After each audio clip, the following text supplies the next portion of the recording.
não falaram abertamente, mas era só eleições, só eleições.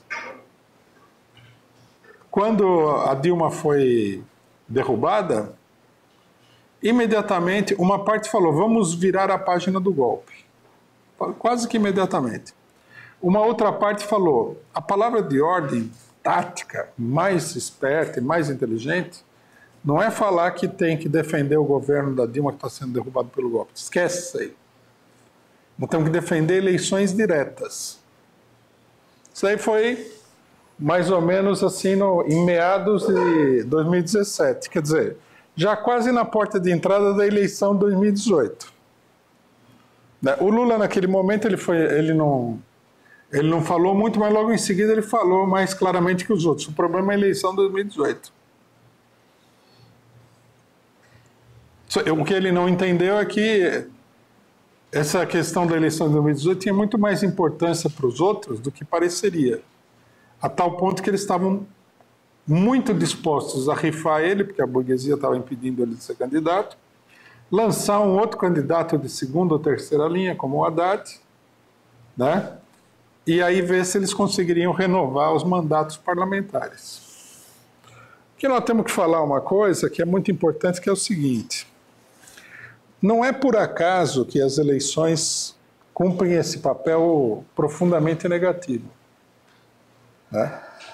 Além das pessoas terem uma série de ilusões no funcionamento do regime dito democrático, no caso do Brasil, pseudo-democrático, né?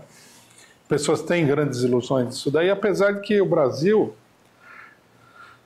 curiosamente, é um país que, desde a independência, em 1922, ele sempre teve eleições, praticamente sempre.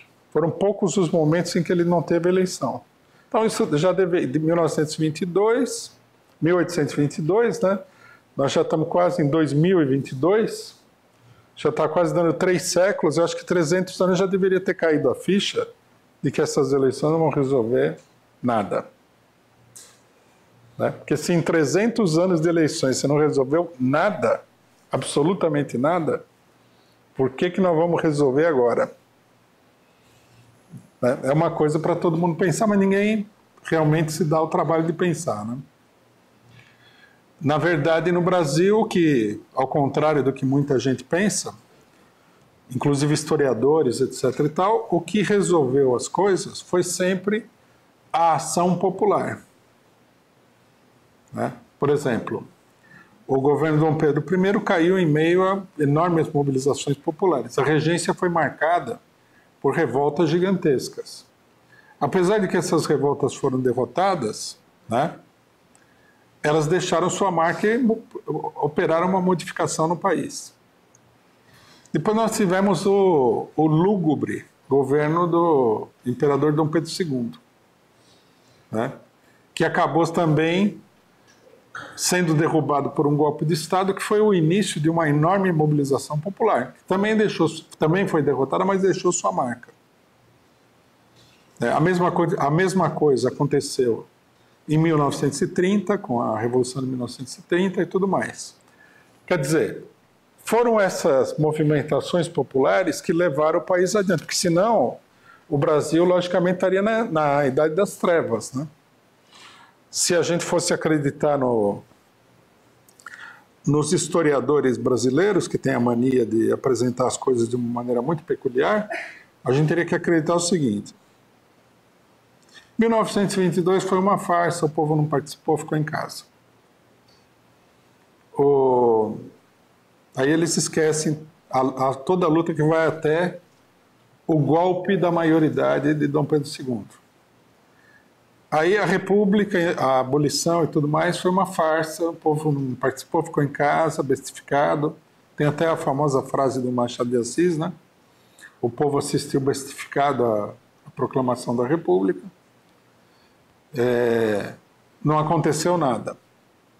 Aí veio a República Velha, aquela mortandade política total. A Revolução de 30 foi outra farsa, quer dizer, só teve farsa.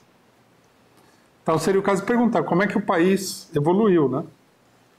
Se os piores elementos da nação operaram farsa através de farsa para tudo ficar exatamente como estava. Como evoluiu o país? Por que meios? Por onde? Né? Seria como dizer que a monarquia absoluta, né, que nasce no final da Idade Média, ela continuou sem nenhum tipo de alteração, mas o país se transformou num grande e próspero país capitalista. Como seria possível isso? Logicamente que não é assim. O regime político, ele é extremamente imóvel, digamos assim. Ele opõe uma resistência muito grande à mudança. Mas a mudança aconteceu porque houve crises extraordinariamente grandes de características revolucionárias que fizeram a coisa andar para frente. Então, quer dizer, essa questão da eleição é até uma coisa enfadonha, né? O cidadão vem para você e fala: nós vamos mudar tudo através das eleições. A vontade de responder assim: meu amigo, faz 300 anos que o pessoal vem falando isso e não aconteceu nada. Como é que você pode acreditar numa coisa dessa até hoje? Né? Logicamente que a pessoa pode, porque ela nasceu, sei lá, 20 anos atrás, 30 anos atrás, não conhece o que os outros 270 anos que foram iguaizinhos. Tem gente que fala até que, eu ouvi isso daí, né, meio bestificado, como disse o Machado de Assis, que a ditadura militar acabou por causa das eleições. Né? Precisa ser muito desconhecedor do que aconteceu na época da ditadura.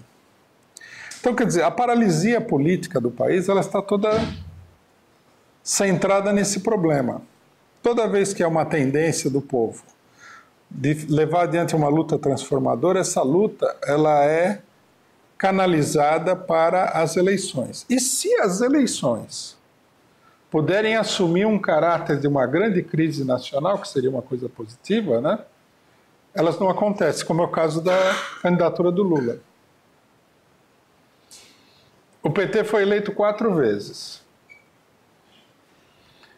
Né? A última vez foi uma crise, mas não foi uma crise tão grande. Agora, a candidatura do Lula depois do golpe seria uma coisa que polarizaria muito o país. Aí não teve eleição e o pessoal nem queria. Uma boa parte das pessoas nem queria esse tipo de eleição. Então, quer dizer, nós temos nos defrontado sistematicamente com uma política de tipo capitulador. Quer dizer, tudo o que acontece tem que ser canalizado para, né, o canal estreito das instituições políticas do atual regime. A esquerda já há muito tempo não tem a ideia de que o regime precisa ser modificado. Consideram que a Constituição de 1988 é uma Constituição democrática. Curiosamente, a direita considera isso também, então a gente teria que se perguntar, né, o que acontece, né? Quando Deus e o demônio concordam sobre uma determinada coisa, o que será que está acontecendo? É estranho, no mínimo, né?